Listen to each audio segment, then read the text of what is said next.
সম্প্রতি অনুষ্ঠিত new York city Democrat দলীয় প্রাইমারিতে সিটি কাউন্সিল ডিস্ট্রিক্ট 39 থেকে বাংলাদেশি বংশোদ্ভূত শাহানা হানিফ বিপুল ভোটে পুনরায় জয়লাভ করেছেন।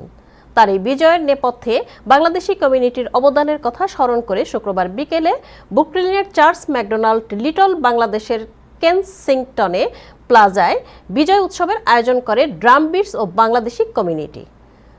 সমাবেশে শাহানা হানিফ ভার্চুয়ালি বক্তব্য রাখেন। এছাড়াও বক্তব্য রাখেন বিশিষ্ট ব্যবসায়ী ও রাজনীতিক Lutful Karim, community board member Annie Ferdous, drum beats policy director Jafri Singh, campaign leader Delwar Ahmed Putul সহ আরও অনেকে। সমাবেশে বক্তারা বলেন, প্রাইমারিতে জোহরান মামদানি ও শাহানা হানিফের বিজয়ের ধারা নভেম্বরের নির্বাচন পর্যন্ত অব্যাহত রাখতে হবে। সকল ভোটার ঐক্যবদ্ধভাবে ভোট দিয়ে মামদানি আর শাহানার বিজয় কেউ ঠেকিয়ে রাখতে পারবে না। বক্তারা বলেন, আমরা কমিউনিটিতে শাহানা হানিফের মতো আরও পলিটিশিয়ান চাই।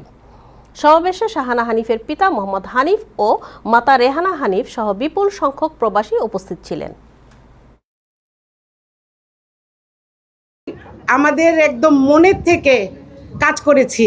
সাথে সাথে ফৌজিয়া আবাকে আবারও ধন্যবাদ জানাচ্ছি, উনি কমিটির জন্য কাজ করার জন্য আগামীতে, এবং উনি আরও কাজ করবেন। We can build the city that everybody here deserves. Zohran মামদানির এই ভিক্টরির পিছনে বাংলাদেশি ভোটারদের বিশাল বিশাল অবদান আছে, এবং শাহানা হানিফকে জিতানোর ব্যাপারেও। যদি আমরা আমাদের সমাজের 70-80% মানুষকে ভোটমুখী করতে পারি, আমাদেরকে কেউ এই শহরে ঠেকাইতে পারবে না।